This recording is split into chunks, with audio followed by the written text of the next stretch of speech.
السلام علیکم ورحمۃ اللہ وبرکاتہ۔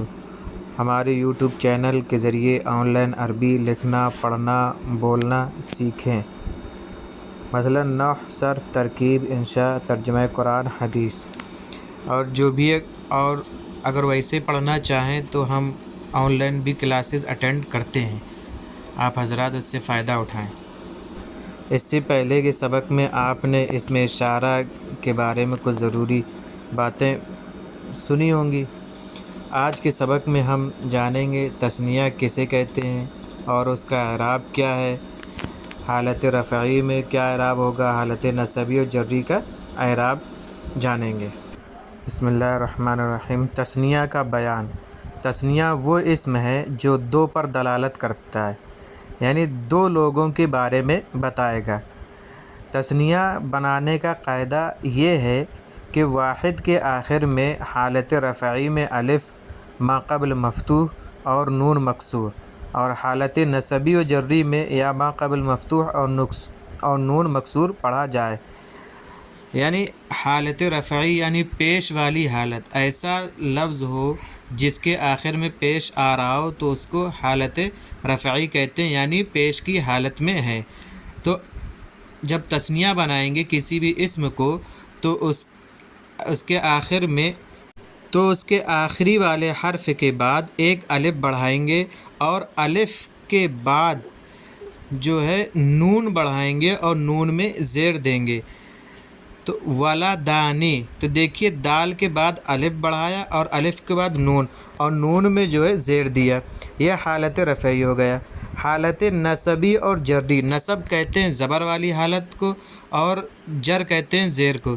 تو کوئی ایسا اسم ہو جس پر زبر آ رہا ہو یا زیر آ رہا ہو، جب اس کو ہم تثنیہ بنائیں گے تو اس کے آخر حرف کو زبر دیں گے اور اس کے بعد یا بڑھائیں گے اور یا کو ساکن کریں گے، یعنی یا کو جزم دیں گے اور نون میں زیر دیں گے۔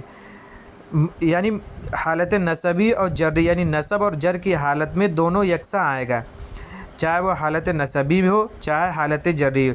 جیسے ولدینے، تو دیکھیے یہاں دال میں زبر ہے اور یا میں جزم ہے اور نون میں زیر ہے۔ اور رجلن سے رجلانے یا رجلینے، تو یہ دونوں جو ہے حالت رفعی میں رجلانے ہو جائے گا اور حالت نصبی میں یا جری میں رجلینے ہو جائے گا۔ حالت رفعی کا مطلب یہ ہے کہ تثنیہ مبتدا یا خبر یا فاعل ہو، اور حالت نصبی کا مطلب ہے کہ تثنیہ مفعول ہو، اور حالت جری کا مطلب یہ ہے کہ حرف جر کا مجرور یا مضاف الیہ ہو۔ اب تینوں کی مثالیں دیکھ لیجئے، جیسے بولتے ہیں ہم، جیسے جاء رجلان، یہ حالت رفعی میں ہے، اور رأیت رجلین یہ حالت نصبی میں ہے۔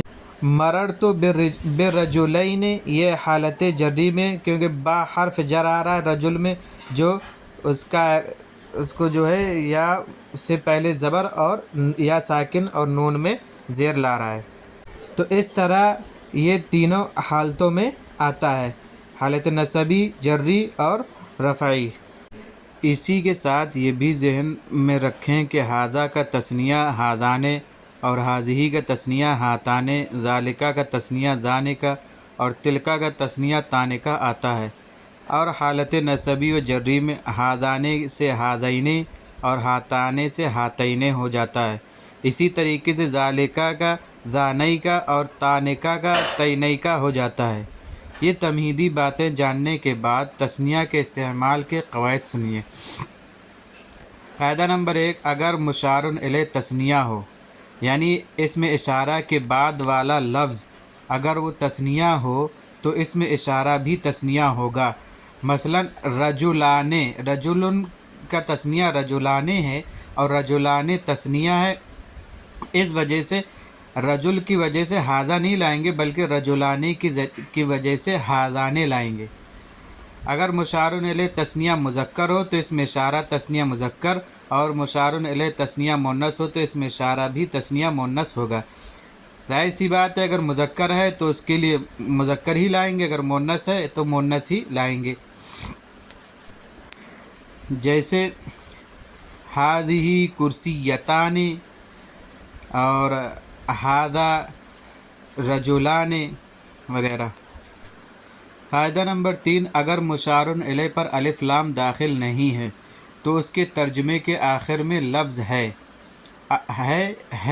وغیرہ آئے گا، کیونکہ جب اس میں اشارہ کے بعد جو لفظ آتا ہے وہ مشار الیہ ہوتا ہے، اور مشار الیہ میں اگر الف لام نہیں ہے، یعنی ہادہ رجولان ہے اور رجولان میں کیا ہے، الف لام نہیں ہے، تو آپ نے پڑھا تھا پیچھے کہ ہادہ رجولن، اس میں دیکھیے رجولن میں الف لام نہیں ہے تو یہ کیا ہو جاتا ہے، خبر ہو جاتی ہے، اور ہادہ اس کا مبتدا ہو جاتا ہے۔ اسی طریقے سے تثنیہ کا بھی ہوگا، اگر الف لام ہوگا تو موصوف صفت بن جائے گا، اگر نہیں ہوگا تو پھر مبتدا خبر کا جملہ بن جائے گا۔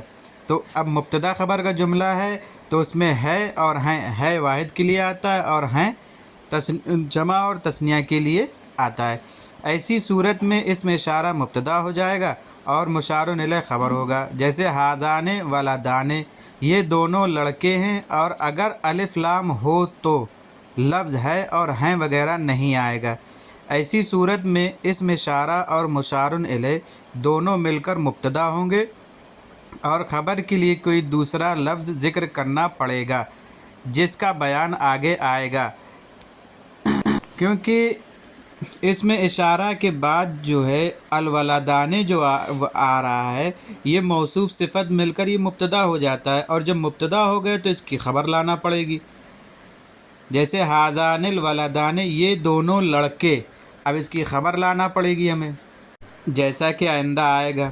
مندرجہ ذیل جملوں کا اردو میں ترجمہ کریں۔ ہادان کتابان، ہاتان کراستان، ذالک ولدان، تانک ساعتان، ہادان القلمان، ہاتان المروحتان، ذالک الاستاذان، تانک النافذتان، ہادان تلمیذان، ذانک التلمیذان۔ ان جملوں کا اردو میں ترجمہ کیجیے اور یہ بھی بتائیے کہ یہ کس حالت میں ہیں، حالت نصبی میں ہے یا حالت رفعی یا نصبی میں یا جری میں ہیں، تثنیہ کس حالت میں واقع ہے یہ آپ ہمیں بتائیے۔ کچھ جملے آپ کو اردو کے دیے جاتے ہیں جن کو آپ بنائیے کہ وہ دونوں گملے ہیں، یہ دونوں درخت ہیں، وہ دونوں تپاہیاں ہیں یعنی ٹیبل چھوٹی، یہ دونوں ملازم ہیں، وہ دونوں طالبات ہیں، یہ دونوں کالج ہیں، وہ دونوں درس گاہیں ہیں، یہ دونوں کلی ہیں، وہ دونوں کاپیاں ہیں، وہ دونوں کاپیاں، یہ دونوں مالی ہیں۔ ان جملوں کی آپ عربی بنائیے اور ہمیں بذریعہ واٹس ایپ ہمیں ارسال کیجیے۔